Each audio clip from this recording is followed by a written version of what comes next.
त्रिपुरा रहस्य एक गहन प्राचीन ग्रंथ है जो वास्तविकता, चेतना और आत्म साक्षात्कार की प्रकृति पर गहराई से प्रकाश डालता है। यहाँ हम इसकी शिक्षाओं का अधिक विस्तार से पता लगाएंगे, इसकी अवधारणाओं और सचेत जीवन और सृजन के लिए उनके निहितार्थों की व्यापक समझ प्रदान करेंगे। क्या आप जानते हैं कि अल्फा टब नामक एक मंच और एक उत्पाद है जो आपके बच्चे को कम उम्र में ज्ञान और शब्दावली के बारे में बहुत कुछ सीखने में मदद करता है। अंत में एक आश्चर्य के लिए बने रहें।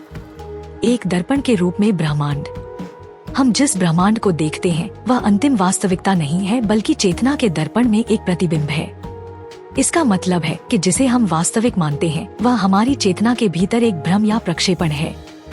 दर्पण के रूप में चेतना, जिस तरह एक दर्पण छवियों को बिना उनसे प्रभावित हुए प्रतिबिंबित करता है, उसी तरह चेतना ब्रह्मांड को प्रतिबिंबित करती है। दर्पण, चेतना एक स्वतंत्र वास्तविकता है, जबकि प्रतिबिंब, ब्रह्मांड एक आश्रित वास्तविकता है। निहितार्थ यह सुझाव देता है कि ब्रह्मांड में हम जो कुछ भी अनुभव करते हैं वह चेतना की अभिव्यक्ति या अभिव्यक्ति है। भौतिक जगत का इस चेतना के बाहर कोई स्वतंत्र अस्तित्व नहीं है।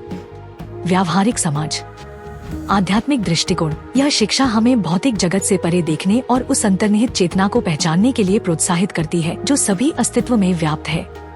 दैनिक जीवन। इसे समझकर हम भौतिक संपत्तियों और घटनाओं से अलगाव की भावना विकसित कर सकते हैं, यह महसूस करते हुए कि वे क्षणभंगुर हैं और अंतिम वास्तविकता नहीं है। 2. चेतना की भूमिका। चेतना सभी अस्तित्व का आधार है। ब्रह्मांड इसके भीतर प्रकट होता है, लेकिन चेतना स्वयं अप्रभावित रहती है। चेतना की प्रकृति, इसे सघन और अभेद्य के रूप में वर्णित किया गया है, फिर भी इसमें ब्रह्मांड को प्रदर्शित करने की क्षमता है। यह चेतना की आत्मनिर्भरता और अपरिवर्तनीय प्रकृति पर प्रकाश डालता है। श्लोक 52 अंतर्दृष्टि। जिस तरह एक दर्पण सघन और अभेद्य होते हुए भी छवि को समाहित करता है, उसी तरह शुद्ध चेतना सघन और अभेद्य होती है और फिर भी अपनी आत्मनिर्भरता के कारण ब्रह्मांड को प्रदर्शित करती है। व्यावहारिक समाज। ध्यान। शुद्ध चेतना का अनुभव करने के लिए व्यक्ति को ध्यान और सचेतनता का अभ्यास करना चाहिए। बाहरी घटनाओं के बजाय आंतरिक आत्म पर ध्यान केंद्रित करना चाहिए। आध्यात्मिक बोध। यह समझना कि चेतना ही परम वास्तविकता है, एक गहन आध्यात्मिक जागृति की ओर ले जा सकती है, जो हमें भौतिक अस्तित्व से परे हमारे वास्तविक स्वरूप को समझने में मदद करती है। 3. मन और सृजन। मन में वास्तविकता बनाने की शक्ति है। ब्रह्मांड दिव्य मन की कल्पना का एक उत्पाद है और इसी तरह हमारी व्यक्तिगत वास्तविकताएं हमारे विचारों और विश्वासों द्वारा आकार लेती हैं। कल्पना और सृजन पाठ ब्रह्मांड की तुलना दिवास्वप्नों और मतिभ्रम से करता है, जो मन के उत्पाद हैं। निर्माता की इच्छा की शक्ति और पूर्णता ब्रह्मांड को वास्तविक और स्थायी बनाती है। श्लोक 65 अंतर्दृष्टि। ध्यान दें कि कैसे दिवास्वप्न और मतिभ्रम मन में स्पष्ट रूप से चित्रित होते हैं, भले ही उनके पीछे कोई वास्तविकता न हो।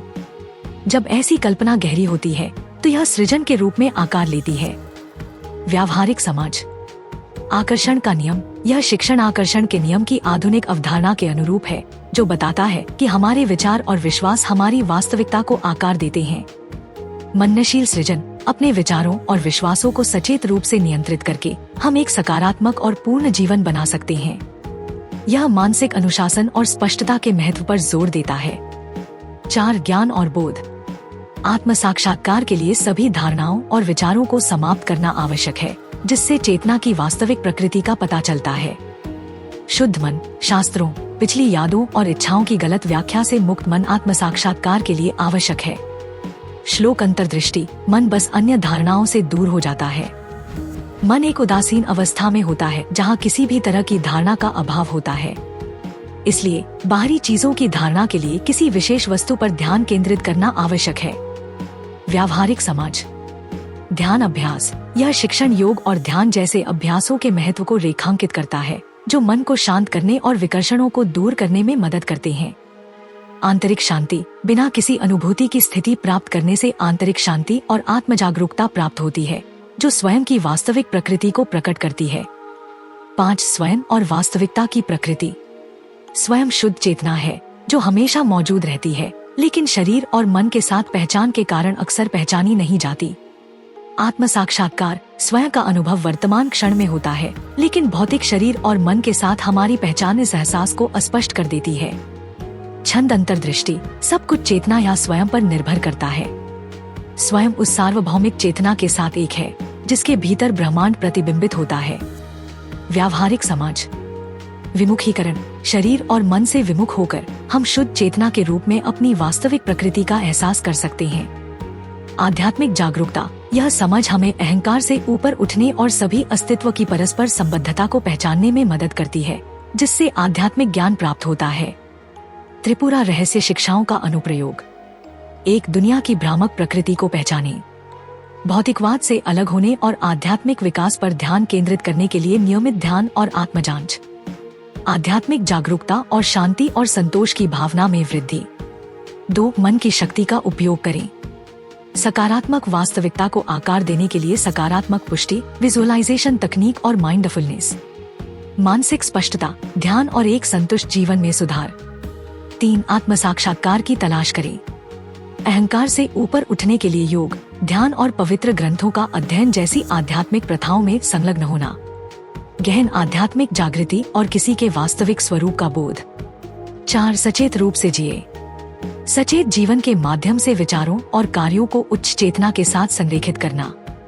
उद्देश्य, अर्थ और गहन आध्यात्मिक संबंध वाला जीवन। निष्कर्ष।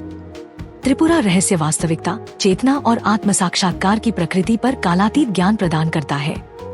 इसकी शिक्षाएं हमें ब्रह्मांड की भ्रामक प्रकृति को समझने की दिशा में मार्गदर्शन करती हैं और हमें सचेत और सार्थक अस्तित्व बनाने के लिए अपने मन की शक्ति का उपयोग करते हुए सचेत रूप से जीने के लिए प्रोत्साहित करती हैं।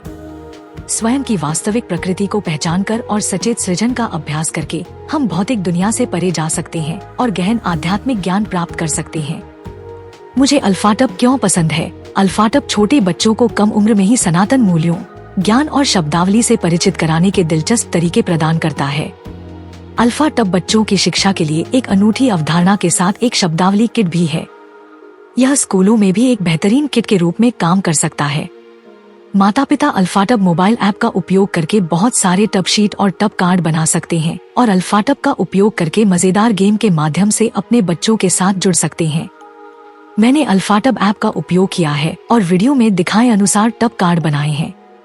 जब मैंने पहली बार अल्फाटब देखा तो मुझे पता था कि मेरे भतीजे और भतीजी इसे पसंद करेंगे। यह बच्चों के अनुकूल सामग्री से बना है, बहुत अच्छी गुणवत्ता वाला है, टूटने वाला नहीं है और लंबे समय तक चलेगा। मेरे प्रोमो कोड सनातन से 20% छूट प्राप्त करें। लिंक विवरण में है। यह हमारा सौभाग्य है कि हम अपने सनातन धर्म के ऐसे अद्भुत ज्ञान को फैलाने में सक्षम हैं। हम चाहते हैं कि आप अधिक से अधिक लोगों तक पहुंचने में आपकी मदद करें ताकि वे हमारे धर्म के बारे में जान सकें। हमारा आपसे अनुरोध है कि हमारे वीडियो को अधिक से अधिक लोगों तक साझा करें। कृपया हमारे अन्य वीडियो देखें। सनातन इतिहास के अधिक वीडियो के लिए सनातन संसार आई की सदस्यता लें।